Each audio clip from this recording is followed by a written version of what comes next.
What's up guys, Cash back again, and we finally got our first trailer for Jane Foster and Marvel's Avengers, and they chose to go with the motion comic story trailer first, and we'll be breaking down my thoughts on everything we learned from the trailer, so let's jump into it.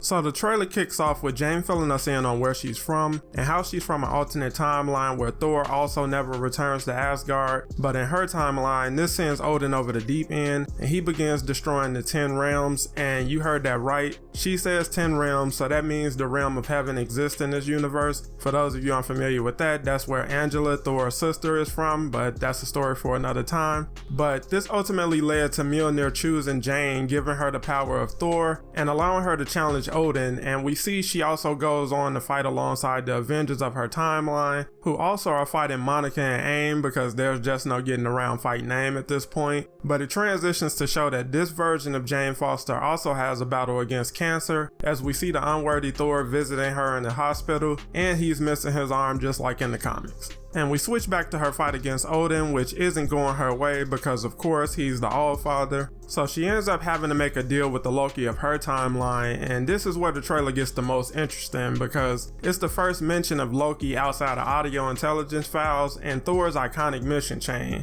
And this of course raises the question, are they planning to bring Loki in as a major villain at some point? Which is something players have been demanding since the game was announced. And we don't get details in trailer about what exactly that deal consisted of, because I'm sure that will be revealed either in the next trailer or in game via dialogue or audio files. But they're successful in taking down Odin, and she talks about not wanting to honor the deal but knowing she can't get out of it, and that's when she gets sucked into a tachyon rift and is pulled into the main timeline before the Avengers. So it's still unclear why she'll need to team up with the Avengers in the main timeline outside of fighting AIM, who's clearly still messing with tachyon rifts and time. And we also know she won't have a new villain come alongside her, so don't expect Loki or Odin to come chasing after her leading to a new boss battle. But this does set the stage for bigger things in the future, because if they continue to use tachyon rifts, they can explore a lot of potential storylines, like the Avengers having to go to Asgard in Jane's time to help restore balance. And I never thought of having a chance to fight against Odin in this game, but after this trailer, that's definitely something I would love to see them explore, because an Odin raid or OLT mission sounds amazing. Also, I'm really loving her design, and I can't wait to see the in-game model, which Brian Wagner is really hyping up over on Twitter,